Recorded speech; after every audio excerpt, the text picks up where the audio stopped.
Pessoal, vocês lembram aqui que eu gravei um vídeo falando que a pessoa tem que ter pelo menos de 2 até 3 profissões? Né? Eu falando ali as profissões do meu esposo, né? Não sei se todo mundo gostou, mas o que acontece? Agora eu vou falar aqui praticamente as 10 profissões que meu esposo tem, né?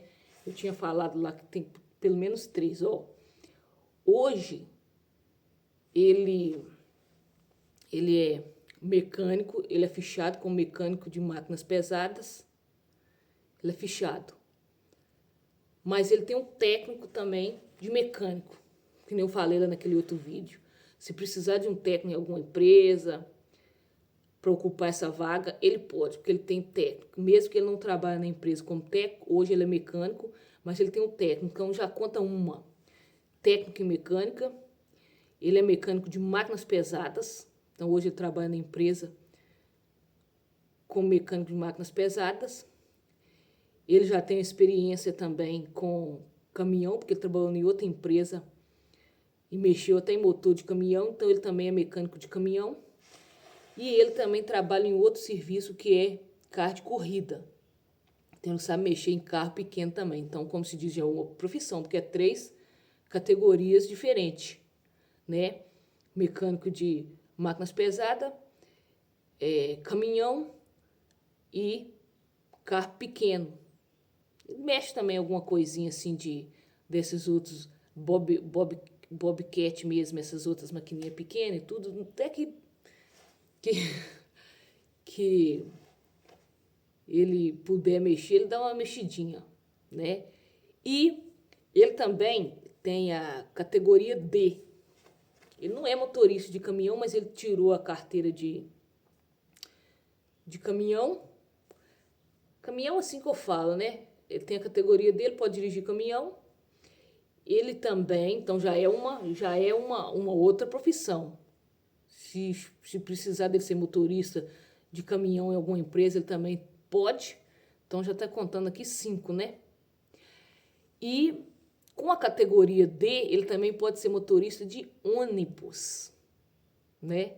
Então, ele pode também ser motorista de ônibus com a categoria D, né? E o que mais? Também ele é encanador. O que é encanador? Encanador é aquela parte hidráulica do banheiro que tem que ser feita. Isso aí também, se ele precisar e um dia precisar ir trabalhar nessa área, também trabalha, porque ele já tem experiência nessa área aí também. Então já vamos contar aqui 7. Ele também é pedreiro, também. Ele só não faz de pedreiro, ele é pedreiro, começa a casa até do zero, fazendo os tubulão, o cintamento, entijolando. A única coisa que ele não faz de pedreiro, ele faz o grosso. A única coisa que ele não faz de pedreiro é colocar cerâmica. Mesmo que ele colocou na nossa casa, na outra casa nossa lá que nós temos, ele colocou a cerâmica lá na parede. Se eu filmar para vocês verem, falam assim, não, realmente, por ser a primeira vez e ele ter só ter visto os outros colocando e ele ter colocado, ficou excelente. Então, e reboque também, que ele não tem ele tem muita experiência com reboque, não. Ele rebocou nossa garagem aqui e tudo, mas ele passou um perrê danado, que a massa começava a cair. Nossa, isso aí é estressante. Você acabar de pôr lá e a massa cair toda depois que está lá na parede, mas ele conseguiu terminar. Então aí já contamos 8 aqui. Pintor também. Ele também é pintor. Porque tinha um amigo nosso que estava com um carro já bem velhinho, bem estragada a pintura por lá de fora, aquela coisa toda. Ele pegou esse carro aqui na nossa garagem, porque ele já mexeu com pintura também aí na empresa que ele trabalha hoje. Ele também já teve algum envolvimentozinho assim com pintura, não que era a área dele, mas que surgiu oportunidade lá e ele aprendeu. Ele pintou esse carro de um amigo nosso, todinho, para o rapaz conseguir vender o carro em um precinho melhor, porque a lataria do carro realmente, a pintura do carro realmente estava bem ruim. Ele ia perder dinheiro porque a pessoa já ia olhar já a pintura ali, e ele pintou o carro ficou perfeito a pintura. E ele também pintou um ônibus também, entendeu? Um rapaz lá da igreja lá tinha um ônibus e precisava dar uma pintura. Você que pôs esse ônibus aqui em frente à nossa casa, aqui na rua. E meu filho, ele subiu lá para cima desse ônibus e ele pintou o ônibus. Então ele já tem uma experiência já com pintura. Então, contando aqui 9 aqui, eu acho que eu já até me perdi aqui no raciocínio. Então, pintor, né? E o que mais se eu pensar aqui? 10 aqui, eletricista também, porque e ele fez a elétrica da nossa casa aqui praticamente, já fez lá do tio dele, então já tem uma noção. Chama ele amanhã, você vamos trabalhar de eletricista, na hora ele vai, que ele já tem uma noção já. Então até aí, contei 10, né? Mas o que mais? Deixa eu pensar aqui, se eu não estou esquecendo alguma coisa. Mas a questão é essa, é a pessoa não ficar parada somente, mas nisso eu não mexo e eu não faço. Entendeu? Eu lembro que, na época que ele tinha saído da empresa lá, que eu expliquei aqui, que ele pediu para sair, ele tinha 13 anos de empresa, pediu para sair, ficou um ano aí parado. Aí eu lembro que eu fazia chup-chupa aqui, ele estava trabalhando de bico. Ele fez a estrutura da casa do meu irmão ali, todo no fundo ali, serviço bem pesado, fez um muro de arrima grande para a mãe dele também, e ele estava tranquilo, não estava nem preocupando. E nesse um ano, eu fazia chup-chupa aqui em casa, e quando era meio-dia, ele parava ali o serviço que ele estava fazendo, ele ia lá para a porta da escola, com a caixinha de chup-chup, e se eu te falar com você, eu ponho chup-chup R$1, baratinho, faz um chup-chup bem gostoso, com uns pedacinhos de chocolate no fundo, o de coco eu fazia com uns pedaços de coco no fundo, os meninos gostavam demais, não tinha ninguém lá vendendo, né? Foi só meu esposo começar, daqui a pouco apareceu uma outra pessoa lá também, uma caixinha, mas o pessoal gostou do chup-chup do meu esposo, e aqui, ó, sem mentira, ele ficava lá na porta da escola uns 20 minutos, 20 a 25 minutos no máximo. Ele ficava lá na porta lá da escola, que é aqui pertinho da nossa casa aqui, e ele levava 30, 35 chup-chup, rapidinho ele chegava aqui praticamente com a caixinha vazia.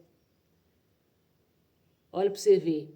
Então, tem como a pessoa se não ficar somente em uma área só, né? Tem como fazer muitas coisas se a pessoa tiver interesse em aprender, ou fazer um biquinho por fora de alguma outra coisa, né? Mesmo que não seja um curso, que nem meu esposo fez um curso, hoje eu incentivo ele a fazer um curso, porque eu sou daquela que eu incentivo. Na época que ele fez o curso no Senai mesmo, eu incentivei ele bastante, falei, não, faz o curso lá, porque é bom.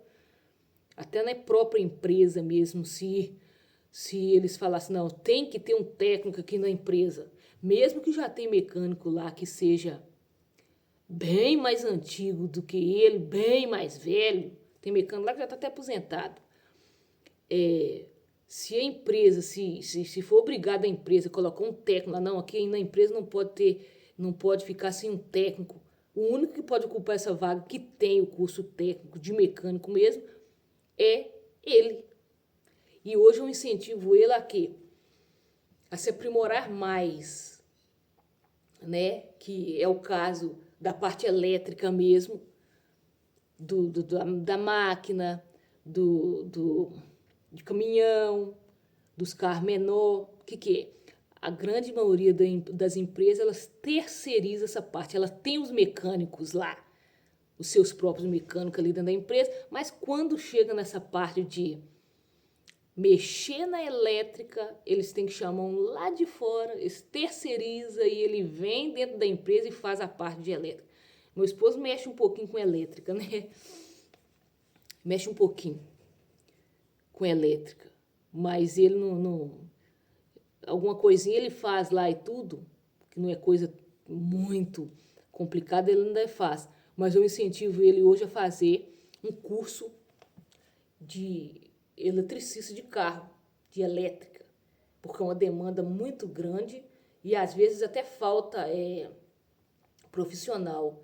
E quando tem, né, e por faltar profissional, às vezes tem que terceirizar, eles cobram um precinho, né? E você já imaginou então ele ter o curso de elétrica, ele mexer no trator, mexer no caminhão, mexer no carro pequeno, mexer em tudo, abranger todas praticamente, porque a elétrica também é complicadinho. Só que como ele já tem uma noção, já tem um básico de elétrica, ele poderia estar fazendo curso de elétrica, até mesmo agora com esses adventos aí desses carros elétricos aí, que tá explodindo aí, e no Brasil aí, que esses carros da China aí, tudo elétrico, os carros que estão iniciando, daqui a pouco não vai ter mão de obra quando esses carros der algum problema na parte elétrica, porque eles é todo elétrico. Então, daqui a pouco vai ser uma demanda que realmente vai precisar de profissional. Então, a gente tem que buscar e se profissionalizar naquela área que a gente vê que lá na frente vai faltar. É que nem eu tinha visto um vídeo algum ano atrás aí, já deve ter mais de um ano, eles comprando esses grandes produtores, né? Esses agricultores que têm fazendas enormes e que realmente têm que comprar esses maquinários mais sofisticados que estão vendendo. Eu vi o cara bravo demais que comprou um maquinário aí de 1 milhão. Já pensou? Dá 1 milhão, 2 milhões em um maquinário que faz um bruto de um serviço, né, cobrindo a mão de obra de não sei quantos funcionários se fosse fazer. Aí ele vai lá e compra. Eu vi esse produtor rural bravo demais, porque é até a máquina da New Holland, sei lá, que veio lá dos Estados Unidos afora, o que acontece? Comprou, trouxe aí para o Brasil e tinha uma semana com aquele maquinário parado aí, levando prejuízos e prejuízos. Que uma máquina hoje trabalhando aí dentro das empresas, e ela para, se ela parar um dia, 2 dias, por isso que tem os mecânicos, não pode parar, a máquina não pode parar. Parou ali, você tem que arrumar rápido. E esse produtor rural estava bravo demais da conta, por quê? Comprou, pagou aquele absurdo, né? E tinha uma semana que estava parado, por quê? Porque o técnico da máquina, ele tinha que vir lá dos Estados Unidos para vir mexer na máquina. Aí você já pensou? Aí não tem ninguém, não adianta você comprar um produto que nem os carros da China, estão comprando, tá bom demais, não usa gasolina, nós vamos economizar no combustível e tudo, mas quando dá problema, e aí? Como é que se resolve? Aí é um prejuízo lascado. Então, as pessoas hoje têm que ir migrando para onde vai faltar mão de obra. E é onde a pessoa vai ganhar dinheiro realmente nesse sentido. Entendeu? E fazendo curso e preparando, se especializando em algo que você está vendo que não tem muita gente indo para esse lado. Aí é lá que você vai. Então, o conselho aí para todos aí é mostrando para vocês que dá. Dá para ter várias profissões, desde que a pessoa, surge a oportunidade, a pessoa fala assim, epa, eu não sei não, mas eu vou tentar aqui, eu quero aprender. Né? Tanto que o pedreiro mesmo, meu esposo aprendeu que a primeira casa que nós temos, a primeira casa foi meu irmão que fez. Meu irmão também era pedreiro novo. Tinha pouco tempo, que ele trabalhou muito tempo de ajudante. Aí ele, trabalhando de ajudante, ele teve um interesse e aprendeu. Aí ele passou para pedreiro, já subiu um pouquinho. E meu esposo, durante toda a trajetória dele fazer a primeira casa, sendo o ajudante do meu irmão, ele conseguiu se profissionalizar e hoje ele é um excelente pedreiro. Então, que eu abro os olhos e a mente de todos aqui nesse vídeo não é para falar assim, ai, mas que se mostrar que o esposo dela faz isso, faz aquilo, faz aquilo. Não, eu quero mostrar que realmente dá. Agora, se a pessoa ficar acomodada, vou fazer só isso aqui, é isso aqui que eu faço, e não buscar por fora, ou quando surgir a oportunidade que surge nas nossas vidas de a gente conseguir aprender a fazer outra coisa, a pessoa não abraça essa oportunidade. Então, vocês aí que estão, né, numa profissão, em duas, fica sempre aberto para aprender uma terceira, uma quarta, porque nós não sabemos o dia de amanhã. Entendeu? Quantas pessoas aí na época do Covid aí ficaram desempregadas e às vezes não sabiam fazer outra coisa, e aí? Então é complicado. Mas é um alerta que eu dou para todos vocês aí que possam fazer, que possam aprender a fazer várias outras coisas quando surgir uma oportunidade, porque, como se diz, né, a vida é cheia de oportunidades, é só a gente agarrar elas que a gente vai